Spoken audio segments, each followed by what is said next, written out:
Hello student, আশা করি তোমরা সকলে ভালো আছো। আমি তোমাদের শান্তনু স্যার। আজ আমি এবিটিএ টেস্ট পেপার মাধ্যমিক 2024-25 সালের একটা ভূগোলের এমসিকিউ পেজ তোমাদের সামনে সঠিকভাবে তুলে ধরছি। পেজ নাম্বার 635 সম্পূর্ণ নির্ভুলভাবে তুলে ধরবো, নির্ভুলভাবে। প্রথম প্রশ্ন হচ্ছে, ভূমিরূপ পরিবর্তনে সর্বাধিক প্রভাব বিস্তারকারী প্রক্রিয়াটির নাম হচ্ছে নদী হবে। দ্বিতীয়ত হচ্ছে, মাশরুম রক ভূমিরূপটি কি হচ্ছে গৌড়কে মাশরুম রক বলা হয় মরুভূমি অঞ্চলে এর ক্ষয়কার্যের ফলে সৃষ্ট। তিনি বায়ুমণ্ডলের শীতলতম স্তরটির নাম কি মেসোস্ফিয়ার। 4 হচ্ছে, জিওস্ট্রপিক বায়ুর উদাহরণ হচ্ছে জেট বায়ুকে বলা হচ্ছে। 5 হচ্ছে, কোন সাগরে কোনো উপকূল রেখা নেই, শৈবাল সাগরে। 6 নম্বর প্রশ্ন, ঋতু পরিবর্তনের সময় সময় কোন সমুদ্র স্রোত 180 ডিগ্রি পরিবর্তন ঘটায়, সেটা হচ্ছে মৌসুমি স্রোত। 7 নম্বর হচ্ছে, বর্জ্য পদার্থের মধ্যে অধিকাংশ কি কঠিন বর্জ্য পদার্থ। 8 নম্বর হচ্ছে, ভারতের অরুণাচল প্রদেশের সীমান্তে অবস্থিত আন্তর্জাতিক সীমানাটি হলো ম্যাকমোহন লাইন। খুব ইম্পর্টেন্ট প্রশ্ন। 9 প্রশ্ন হচ্ছে, পাঞ্জাব সমভূমির প্রাচীন পলিগঠিত প্লাবনভূমিকে কি বলা হয়, বাগার বা ভাঙ্গার বলা হয়ে থাকে। আচ্ছা, 10 হচ্ছে, আসামের প্রাক মৌসুমি বৃষ্টিপাতকে বলে বরদৈ ছিলা, যেটা হচ্ছে কালবৈশাখীর সমতুল্য। 11 হচ্ছে, ভারতের প্রধান কৃষি ব্যবস্থা হলো কি, ভারতের প্রধান কৃষি ব্যবস্থা হচ্ছে জীবিকা, জীবন ধারণের জন্য কৃষি ব্যবস্থা, জীবিকা সত্তাভিত্তিক কৃষি ব্যবস্থা। 12 হচ্ছে, অনুসারী শিল্পের গুরুত্ব সবচেয়ে বেশি হয় কি না মোটর গাড়ি শিল্পের ক্ষেত্রে, নির্মাণ শিল্পে অনুসারী শিল্পে বেশি হয়।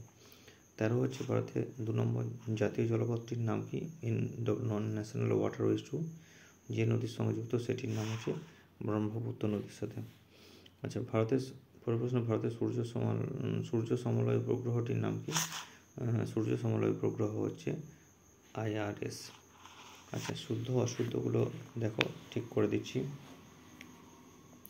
প্রথম প্রশ্নটা কি রয়েছে না, হিমবাহের উৎপাটন প্রক্রিয়া ক্ষয় কার্য করে।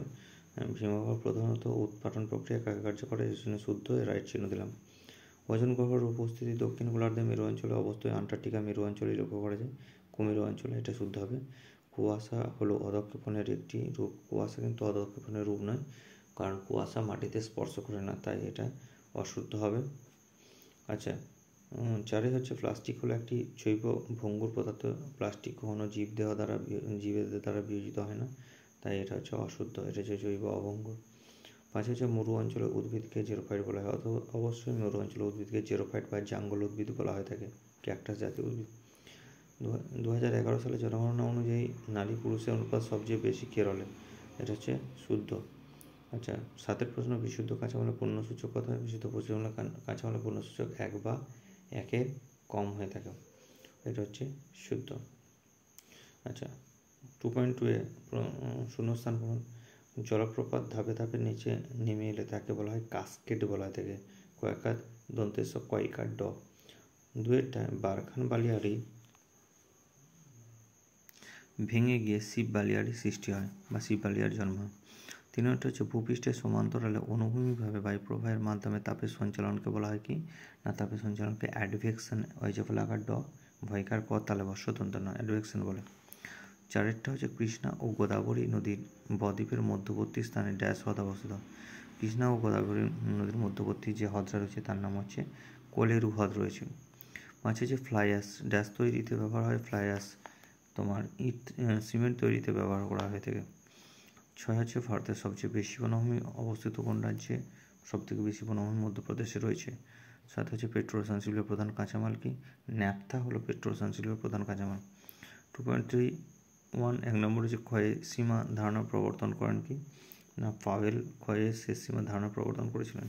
2 হচ্ছে, প্রতি মাসে কোনো স্থানে, প্রতি মাসে এটা ভুল দেওয়া আছে, প্রতিদিন কোনো স্থানে কতবার ভরা কোটাল হয়, 2বার ভরা কোটাল হয়, এটা অ্যান্সার হবে। আচ্ছা, মরু অঞ্চলে লবণাক্ত জলের হ্রদগুলো রাজস্থানে কী নামে পরিচিত, মরু অঞ্চলের লবণাক্ত জলের রাজস্থানের ধান নামে পরিচিত। 4 হচ্ছে, ভারতের সর্বনিম্ন জনঘনত্বযুক্ত রাজ্য কোনটি, ভারতের সর্বনিম্ন জনঘনত্বযুক্ত রাজ্য অরুণাচল প্রদেশ। 5 হচ্ছে, পেরু বা হাম্বলট স্রোত কোন মহাসাগর দেখা যায়, পেরু বা হাম্বলট স্রোত প্রশান্ত মহাসাগরে দেখা যায়। 6 হচ্ছে, কেরলের মালাবার উপকূলে বালিয়াড়িকে স্থানীয় ভাষায় কী বলা হয়, স্থানীয় ভাষায় কী বলা হয় মালাবার। টেরিস বা থেরিস, টয়কার রয় হর্ষ দন্তেশ বা থয়কার রয় হর্ষ দন্তেশ থেরিস। 7 হচ্ছে ভারতের বৃহত্তম আন্তর্জাতিক বিমানবন্দর কোথায় অবস্থিত? ভারতের বৃহত্তম আন্তর্জাতিক বিমানবন্দর হচ্ছে ইন্দিরা গান্ধী ইন্টারন্যাশনাল এয়ারপোর্ট, যেটা দিল্লিতে অবস্থিত। 8 হচ্ছে ভারতের মহাকাশ গবেষণা সংস্থার নাম কি? ভারতের মহাকাশ গবেষণা সংস্থা হচ্ছে ISRO, ISRO, Indian space research organisation. বাম স্তম্ভের সঙ্গে ডান স্তম্ভের মিলানো।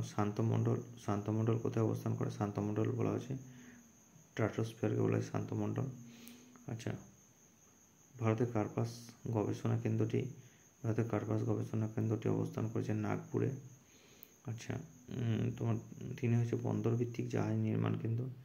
বন্দর ভিত্তিক জাহাজ নির্মাণ কেন্দ্র হবে বিশাখাপত্তনম। 4 নম্বর হবে সিরোজেম মাটি হচ্ছে মরু অঞ্চলে লক্ষ্য করে যায়। এই প্রশ্নগুলো আমি শর্টকাট খাতার মধ্যে লিখেছি, তোমাদের সামনে তুলে ধরলাম। আশা করি তোমাদের কাজে লেগে যাবে। এই প্রশ্নগুলো অ্যান্সারগুলো সব সঠিকভাবে তুলে নিও। চ্যানেলে নতুন হলে আমার চ্যানেলটি সাবস্ক্রাইব করে দিও। নতুন আমি কিন্তু ভিডিও তোমাদের সামনে তুলে ধরবো, মাধ্যমিক এবং এইচএস লেভেল এবং ছোটদেরও। আর চ্যানেলটা একটা লাইক, কমেন্ট এবং বন্ধুদের মধ্যে শেয়ার করে দিও, যাতে সবাই আমার তথ্যের দ্বারা উপকৃত হয়। সকলে ভালো থেকো, সুস্থ থেকো। সকলকে ধন্যবাদ আমার ভিডিওটি দেখার জন্য।